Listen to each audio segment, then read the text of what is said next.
मुस्लिम लोग के लिए नहीं, एक लड़की का कब्र है इसमें। अच्छा, ताजपुर तक। जी हाँ दोस्तों, एक ऐसा मंदिर जहाँ हिंदू और मुस्लिम दोनों धर्म के लोग इकट्ठा पूजा अर्चना के लिए आते रहते हैं। और बारिश की वजह से मैं काफ़ी गीला हो गया हूँ एक्चुअली, मतलब बारिश तेज़ नहीं है।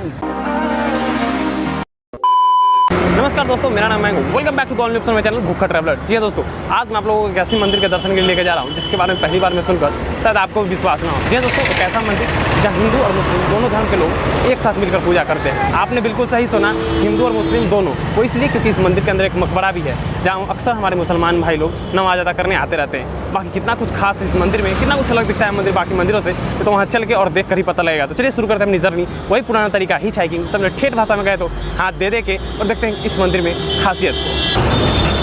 जी दोस्तों, यही वो रोड है जो कि अभी समस्तीपुर की तरफ जाएगी, और ये मेरे पीछे जो आप रोड देख सकते हैं जो पटना की तरफ जाती है। तो लेट्स सी, मैं इसी रोड से भी जाऊँगा समस्तीपुर। मैं काफ़ी ज़्यादा एक्साइटेड उस मंदिर को देखने के लिए। लेट्स सी, देखते हैं लिफ्ट मिलता है या फिर बस से जाना पड़ेगा।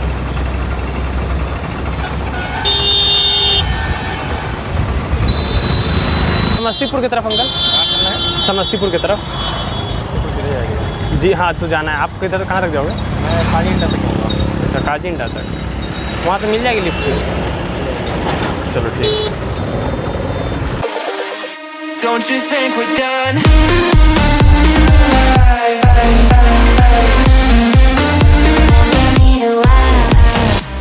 जी दोस्तों, भैया ने भी मुझे सुजावलपुर चौक छोड़ा, जैसा कि आप देख सकते हैं पीछे दुकानें वगैरह। ये सुजावलपुर चौक है और यहाँ से अगर ताजपुर की बात करें तो वो 16 किलोमीटर है। तो यहाँ से देखता हूँ कुछ लिफ्ट मिलता है नहीं, या फिर यहाँ से ऑटो वगैरह भी ताजपुर तक जाती है, तो मैं ऑटो ही ले लूँगा क्योंकि अभी मौसम भी अच्छा नहीं हो रहा है, कभी धूप कभी बारिश के जैसा मौसम हो रहा है। सो लेट्स सी क्या होता है यहाँ से। ताजपुर तक भैया, ताजपुर तक। जी दोस्तों, यहाँ से मैं जाऊँगा ताजपुर, और ताजपुर से लगभग 6-8 किलोमीटर है वो गाँव, मोरवा गाँव नाम है उसका। थोड़ा आगे बढ़ के देखते हैं, मे भी कहीं वहाँ से लिफ्ट मिल जाए, क्योंकि यहाँ तो कोई नहीं रोकता यार। और आगे चौक है तो ये भी कहीं मिल जाए वहाँ से। जी मैंने रोड क्रॉस कर लिया और यहाँ से देखते हैं लिफ्ट मिलता है कि नहीं ताजपुर के लिए हमें। यहाँ बहुत रुकना पड़ रहा है यार मुझे। ताजपुर तक भैया, ताजपुर तक जाओगे क्या आप? ताजपुर नहीं जा पाएंगे, चिकनौटा ही जाना। अच्छा, वहाँ से कितना दूर पड़ेगा ताजपुर? हमको भी नहीं मालूम, हम पहली बार जा रहे हैं, हमको भी यही 5-6 किलोमीटर। चलिए कोई बात नहीं।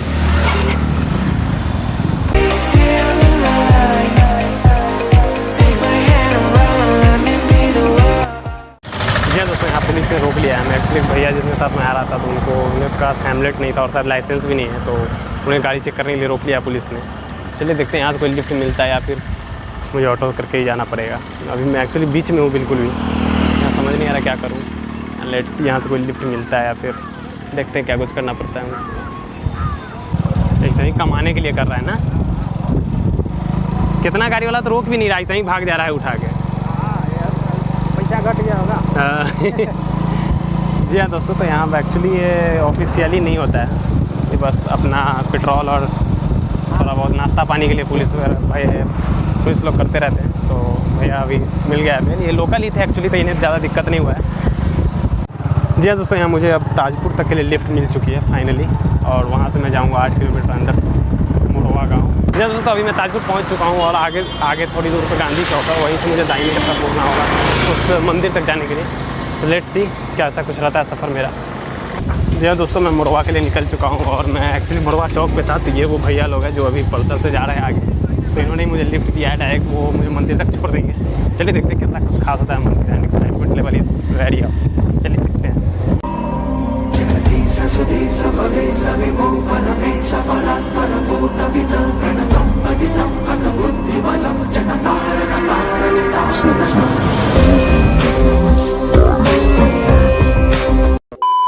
जी दोस्तों, हिंदू मुस्लिम सिख ईसाई आपस में है भाई भाई। हम अक्सर ये नारा दोहराते रहते हैं, लेकिन अगर इस नारा को अपनी खुली आंखों से देखना या फिर फील करना हो तो आप भी मेरी तरह इस मंदिर में आ सकते हैं। और इस मंदिर की लोकेशन की बात करें तो यह मंदिर अपने समस्तीपुर के ताजपुर से लगभग 8 किलोमीटर अंदर मोरवा गांव में पड़ती है। जी हाँ, और यकीन मानिए अंदर आते ही आपको एक अलग से पॉजिटिव वाइब्स फील होने वाली है। बाकी चलिए चलते इस मंदिर के अंदर और देखते कितना कुछ खास होता है मंदिर और कितना कुछ अलग दिखता है मंदिर बाकी मंदिरों से।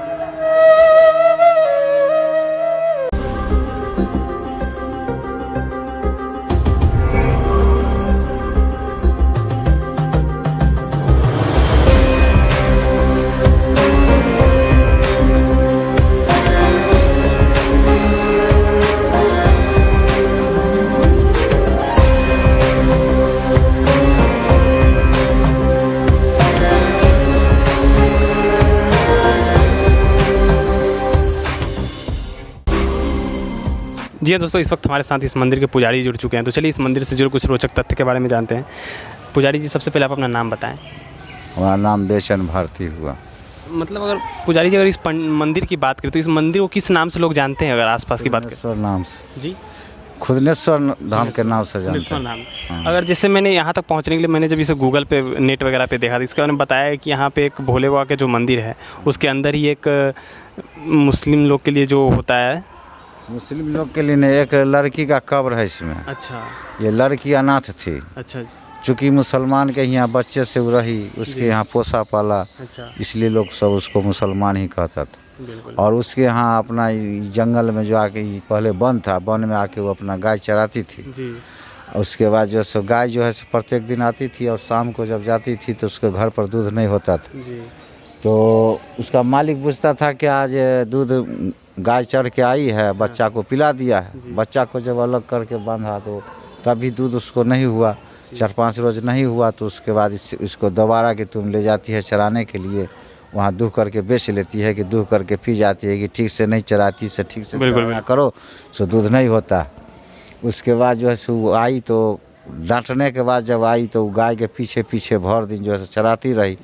उसके बाद शाम का टाइम हुआ तो गाय उसके नज़दीक से अलग हो गया, तो लगा खोजने की गाय तो अभी यहीं पर थी, गई किधर। तो देखा कि जो गाय वहाँ खड़ी है तो अपना आ रही थी। तो कुछ नज़दीक जब बचा तो देखा कि इसके थन से दूध ज़मीन पर गिर रहा है। जी, तो जैसे ही नज़र पड़ा तो गाय अपना घर का रास्ता धर लिया और जैसे ई जाके वहाँ पर देखा दूध गिरा हुआ। तो ये बोला कि आप यहाँ पर कौन है, या तो हमारे गाय को दूध दीजिए और नहीं तो हमको शरण लगा लीजिए, मार गाली काहे सुनाते। जी, जी, ये कह करके वो घर गई और गाय को बांध दिया। तब तक अंधेरा हो गया तो वो मालिक से कह दिया कि जो जंगल में इसका एक जगह दूध गिरता है। तो मालिक कहा कि अब अंधेरा हो गया तो जंगल में कहाँ जाएं, उस समय में तो ये टॉर्च फर्च ये सब जी, जी, नहीं था। बिल्कुल, बिल्कुल। लोग लुक्का बार के काम करता था। तो सवेर में जाके देखेंगे। ये रात में सोई हुई थी, इसको स्वप्न दिए कि जाओ पहले तुम्हारा नाव होगा तो हमारा नाव होगा। उसके बाद ये चहा करके उठी, सब दौड़ा जे क्या हुआ क्या हुआ। तो ये बोला कि हम सपना में देखे, ऐसे ऐसे बोला। कहा कि ऐसी कोई बात नहीं है, सो जाओ, ऐसे ही लोग सोता है तो सपना में कुछ से कुछ देखता है, तो सो जाओ, कोई बात नहीं है। दोबारा सूती सो सुतले रह गई, अच्छा, मर गई। संजोग बस जहाँ पर दूध गिरता था उसी के बगल में आके उसको कब्र खून करके उसको दफना करके, और मिट्टी जो फेंक रहा था ना, उसी क्रम में मिट्टी फेंक कोदारी से फेंकने के क्रम में महादेव पर जो है से कोदारी का छौ लग गया, कटा हुआ है। अच्छा, तो उसमें से खून निकलने लगा। तो लोग कहा भाई कौन चीज़ कट गया, इसको थोड़ा मिट्टी हटा करके देखो जो क्या चीज़ कट गया। तब तक हल्ला हो गया, तब तक हिंदुओं लोग सब जुट गया। हिंदू लोग कहने लगा कि ये महादेव है, अच्छा सर, कब्र को अलग हटा लो। उस समय मुसलमानी शासन था। बिल्कुल, वो बिल्कुल। लोग कहा कि जो नहीं गाड़ा हुआ कब्र नहीं हटाएंगे सर, तुम इसको अलग कर लो उखाड़ कर। वो लोग थोड़ा तर तक के भी खोना, लेकिन तर तक और मोटा होता गया तो छोड़ दिया।